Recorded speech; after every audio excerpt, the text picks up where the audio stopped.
Israel Iran యుద్ధానికి సంబంధించిన ఒక కీలక బ్రేకింగ్ న్యూస్ మనం చూస్తున్నాం. ఇజ్రాయెల్ దాడులతో ఇరాన్ దిగొచ్చినట్టుగా కనిపిస్తోంది. న్యూక్లియర్ ప్రోగ్రామ్ పై చర్చలకు అంగీకారం తెలిపినట్టుగా సమాచారం వస్తుంది. అరబ్ మిత్ర దేశాలతో ఇరాన్ రాయబారాన్ని పంపించింది. ఇజ్రాయెల్ అమెరికాకు ఇరాన్ సందేశం పంపింది. మధ్యలోకి అమెరికా రావద్దంటూ కండిషన్ పెట్టిన పరిస్థితుంది. సౌదీ, ఖతార్, ఒమన్ దేశాల మధ్యవర్తిత్వం ఉండబోతున్నట్టుగా తెలుస్తోంది. వాషింగ్టన్కి అరబ్ దేశాలు విజ్ఞప్తి చేసిన సమాచారం మనకు వస్తోంది. ఇరాన్ దగ్గర అణ్వాయుధాలు ఇక ఉండవని డొనాల్డ్ ట్రంప్ చేసిన ట్వీట్తో కొత్త విషయం ఇప్పుడు వెలుగులోకి వచ్చింది. యుద్ధం ఆపేయాలని ఇరాన్, ఇజ్రాయెల్ అమెరికాకు సందేశం పంపించినట్టుగా తెలుస్తోంది. అణు విధానాలపైన ఇజ్రాయెల్తో చర్చించడానికి తాము సిద్ధంగా ఉన్నట్టు చెప్పింది. నిజానికి ప్రజా అవసరాలకు మించి యురేనియం సిద్ధం చేస్తున్న తరుణంలోనే ఈ యుద్ధం మొదలైంది. ఈ విషయం కనిపెట్టిన ఇజ్రాయెల్ ఇరాన్పై దాడులు చేసింది. అయితే ఇప్పటికే మూడో వంతు ఇరాన్ దేశం తీవ్రంగా ధ్వంసమైనట్టు తెలుస్తోంది. దాదాపు 500 మంది చనిపోయినట్టుగా సమాచారం. ఇజ్రాయెల్ కూడా తీవ్రంగా నష్టపోయింది. ఇక్కడ కూడా 30 మంది చనిపోయారని, 500 వరకు గాయపడ్డారని తెలుస్తోంది.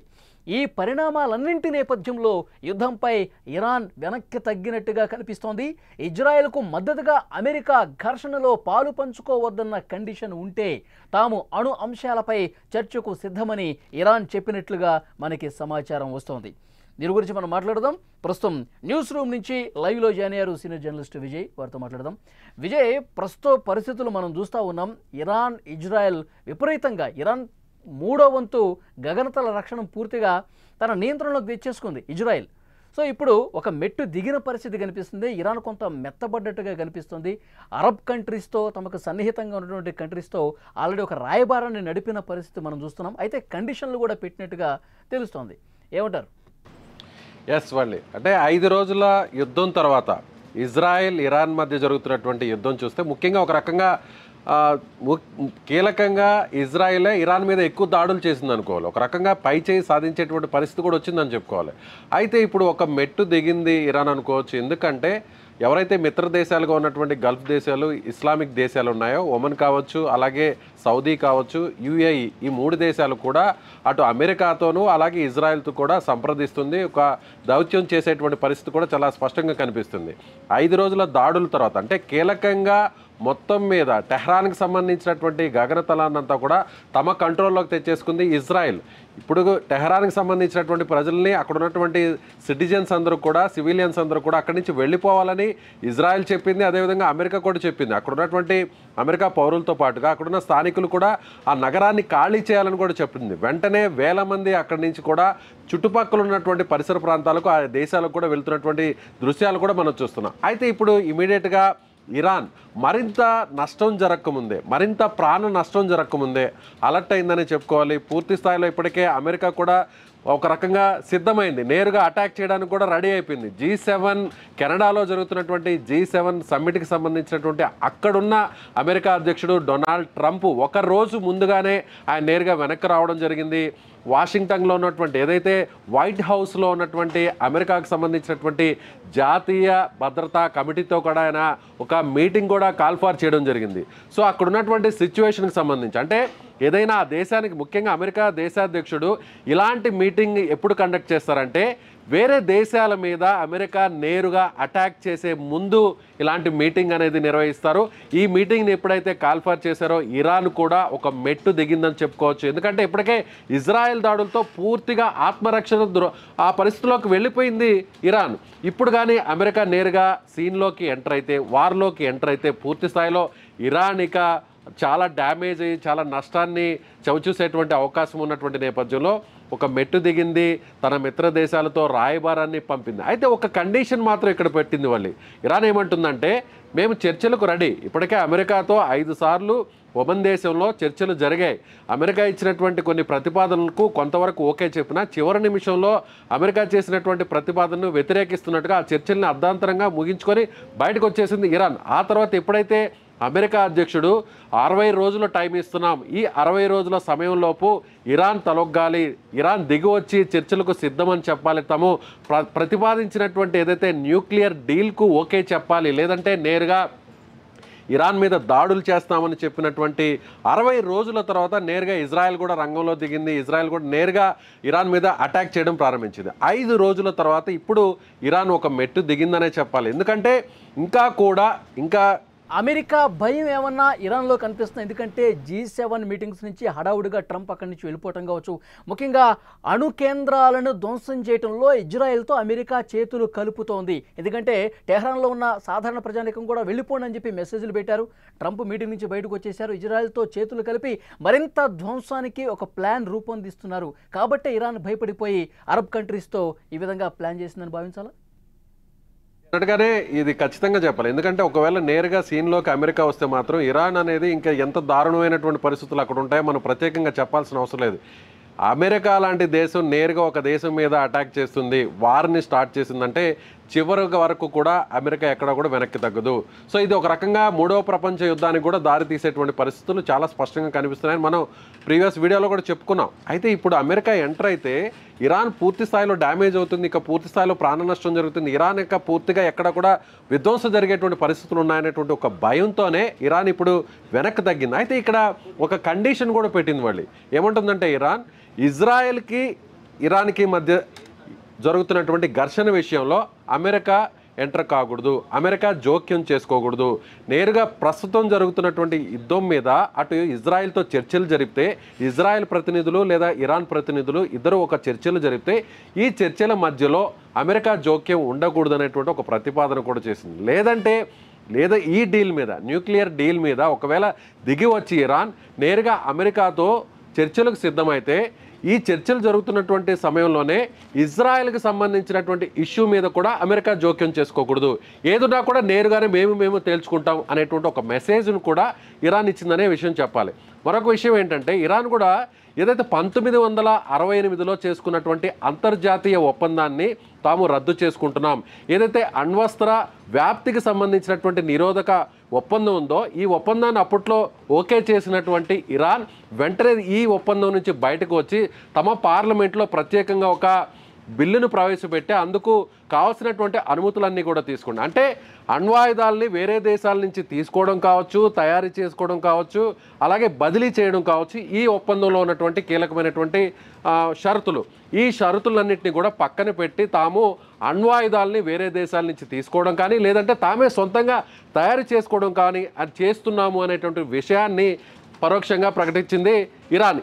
వెంటనే ఎప్పుడైతే ఇరాన్ ఈ స్టెప్ తీసుకుందో అక్కడ కెనడాలో G7 సమ్మిట్లో ఉన్నటువంటి అమెరికా అధ్యక్షుడు నేరుగా ఒక్కరోజు ముందుగానే ఆయన కెనడా నుంచి నేరుగా అమెరికాకు రిటర్న్ అయ్యారు. ఆయన వాషింగ్టన్కి వస్తున్నారు. అక్కడ ఆ దేశానికి సంబంధించినటువంటి నేషనల్ సెక్యూరిటీ ఏజెన్సీ వీళ్లతో ఆయన సమావేశం కాబోతున్నారు. అంటే అమెరికా ఇక నేరుగా ఇరాన్ మీద అటాక్ చేయడానికి రెడీ అయిపోయింది అనేటువంటి సమాచారం తెలుసుకున్న తర్వాత సో ఇరాన్ ఇక చేసేది ఏమీ లేక వెనక్కు అడుగు వేసింది, ఒక మెట్టు దిగింది.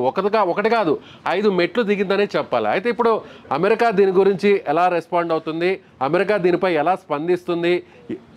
ప్రమేయం అసలు ఉండకూడదు అని చెప్తున్నటువంటి కండిషన్ పెడుతున్నటువంటి ఇరాన్ దానికి అమెరికా ఎంతవరకు యాక్సెప్ట్ చేసే అవకాశం ఉంది? దానికి ఇజ్రాయెల్ ఏమైనా ఒప్పుకునే పరిస్థితి కనిపిస్తుందా? అమెరికా ఒక డెసిషన్ తీసుకోవాలన్నా ఇజ్రాయెల్తో కలిసే ఒక డెసిషన్ తీసుకుంటుంది.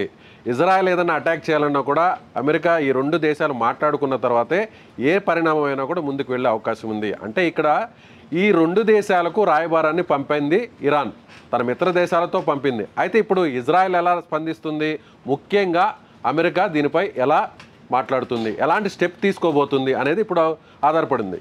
సో ఒకవేళ మేము ఇక యుద్ధాన్ని ఆపడానికి సిద్ధంగా ఉన్నాం, గతంలో 2 రోజుల కిందట ఒక మాట నింది ఇరాన్, ఏంటంటే ఇజ్రాయెల్ దాడులు ఆపితే మేము కూడా ఆపేస్తాం, మా మీద అటాక్ చేస్తుంది కాబట్టి ఇజ్రాయెల్, మేము ఆత్మరక్షణ కోసమే తిరిగి ఇజ్రాయెల్ మీద అటాక్ చేస్తున్నాం అని చెప్పింది. కానీ ఇప్పుడు దిగి వచ్చి ఏం చెప్తుందంటే మేము చర్చలకు సిద్ధంగా ఉన్నాం, కానీ ఆ చర్చలో ఒక కండిషన్ అనింది, అమెరికా జోక్యం చేసుకోకూడదు అనేటువంటి కండిషన్ పెట్టింది. అమెరికా జోక్యం లేకుండా ఇజ్రాయెల్ ముందుకు వెళ్ళడం లేదా వెనక్కి వెళ్ళడం ఆగడం అనేది జరగదు.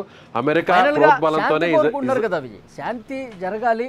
ఇప్పుడు దాడులు ప్రతిదాడులతో తీవ్రమైనటువంటి నష్టం 2 వైపులా కూడా కనిపిస్తుంది.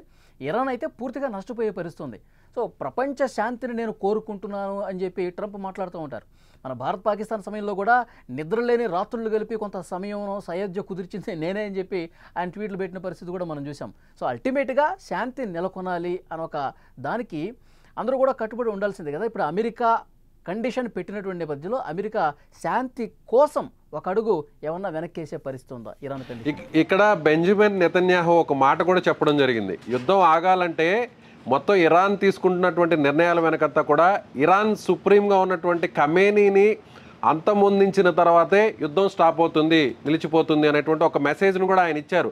అంటే ఆ విషయం ఎప్పుడైతే ఖమేనీ ఉన్నటువంటి బిల్డింగ్స్ మీద కూడా మిసైల్స్ అటాక్ జరిగిన తర్వాత ఖమేనీని సురక్షితమైనటువంటి ప్రాంతాలకు తీసుకెళ్లడం జరిగింది. బంకర్లో ఇప్పుడు ప్రస్తుతం ఖమేనీని దాచిపెట్టినటువంటి పరిస్థితి. ఒకవేళ ఇరాన్ చీఫ్ని కానీ అటాక్ చేసి ఒకవేళ హత్య చేస్తే అది ఇరాన్కి సంబంధించినటువంటి ఒక చాలా అప్రతిష్ట వచ్చేటువంటి పరిస్థితి ఉంది. నిజంగా ఆ దేశానికి సంబంధించినటువంటి సుప్రీంని కోల్పోతే ఇక పూర్తిగా ఇరాన్ ప్రపంచ దేశాల ముందు ఇక ఎక్కడ కూడా తలెత్తుకోలేనటువంటి పరిస్థితి. అలాంటి పరిస్థితులు రాకముందే ముందుగా ఒక రకంగా ఒక మెట్టు దిగిందనే చెప్పాలి. అయితే ఇప్పుడు డొనాల్డ్ ట్రంప్ కూడా ఆయన ఒక పోస్ట్ కూడా చేశారు. ఆయన పోస్ట్ చేసేదంటే ఏది ఏమైనా సరే ఖచ్చితంగా ఇరాన్ ఒప్పుకోవాల్సిందే, ఇరాన్ అణ్వాయుధాల తయారీని నిలిపివేయాల్సిందే, తాము ప్రతిపాదించినటువంటి న్యూక్లియర్ డీల్కు ససేమిరా ఒప్పుకోవాల్సిందే అనేటువంటి ట్వీట్ను కూడా ఆయన చేశారు. కెనడాలో G7 సమ్మిట్లో ఉన్నటువంటి ట్రంప్ ఒక రోజు ముందుగానే వెనక్కి వచ్చేశారు, అమెరికాకు వచ్చేశారు. నేషనల్ సెక్యూరిటీ అథారిటీతో కూడా ఆయన మీటింగ్ని కాల్ఫర్ చేశారు. ఇవన్నీ కూడా చూస్తున్నట్లయితే ఇరాన్ పైకి అమెరికా నేరుగా ఇక దాడి చేయబోతుంది, యుద్ధాన్ని చేయబోతుంది అనేటువంటి ఒక మెసేజ్ని రిసీవ్ చేసుకున్న తర్వాతే ఇరాన్ ఇలాంటి నిర్ణయానికి వచ్చిందనే చూడాలి. అయితే ఇప్పుడు అమెరికా తీసుకోబోతున్నటువంటి నిర్ణయం, సో ఇప్పుడు ఏదైతే చర్చలకు పిలిచారో, చర్చలకు సిద్ధమని చెప్పారో, ఏదైతే మిత్రదేశాల ద్వారా దౌత్యాన్ని పంపారో, రాయబారాన్ని పంపారో, ఆ తర్వాత ఇప్పుడు అమెరికా ఏం చేయబోతుంది అనేది కూడా చూడాలి. అయితే ఇప్పుడు అమెరికా ఒకే ఒక మాట చెప్తుంది మొదటి నుంచి కూడా, ఏది ఏమైనా జరిగినా తమది ఒకటే మాట, తాము చెప్పినటువంటి మాట ఇరాన్ వినాల్సిందే, ఇరాన్ సొంతంగా అణ్వాయుధాలని తయారు చేసుకోవడానికి కుదరదు, ఖచ్చితంగా మేము ఏదైతే ప్రపోజ్ చేశామో ఆ డీల్కి ఒప్పుకోవాల్సిందే. ఏదైతే ఒక కన్సార్టియంని ఏర్పాటు చేస్తూ చుట్టుపక్కల ఉన్నటువంటి పరిసర దేశాల్లో తన యురేనియానికి సంబంధించినటువంటి నిల్వల్ని అక్కడ చేసుకొని ఆ దేశాల ద్వారా ఆ శుద్ధి చేసుకోవాలి, దాని మీద అంతా కూడా కంట్రోలింగ్ అనేది కూడా అమెరికాకు ఉండాలి అనేది మొదటి నుంచి కూడా చెప్తోంది అమెరికా. దీనికి ఇప్పుడు ఒప్పుకోవడానికి సిద్ధమైతేనే ఇరాన్ అప్పుడు యుద్ధాన్ని ఆపేటువంటి అవకాశం ఉంది. సో చూడాలి ముందు జరగబోయేటువంటి పరిస్థితులు ఎలా ఉంటాయో. ఇప్పుడు ఇరాన్ చేసినటువంటి ప్రతిపాదనకు అమెరికా లేదంటే ఇజ్రాయెల్ ఒప్పుకుంటాయో, సో ఇద్దరు కూడా కలిసి ఆ ప్రతినిధులు మాట్లాడుకుంటారో, అంతవరకు సిచ్యువేషన్ వస్తుందో లేదో కూడా మరికొన్ని గంటల్లో కూడా తేలాల్సిన పరిస్థితి ఉంది.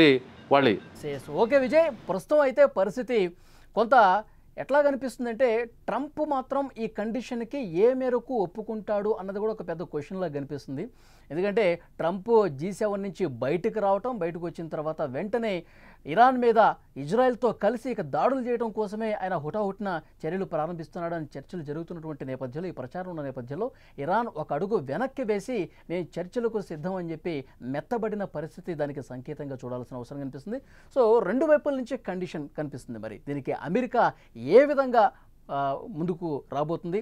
ఇరాన్ మీద దాడులకు దిగుతుందా, లేకపోతే అమెరికా కూడా ఒక అడుగు వెనక్కేసి శాంతి చర్చలు జరిగే విధంగా ప్రయత్నాలు చేస్తున్నా? ఇదంతా కాలమే సమాధానం చెప్పాలి. చూద్దాం, 1-2 గంటల్లో దీని గురించి మరికొత్త అప్డేటు రాబోతుంది.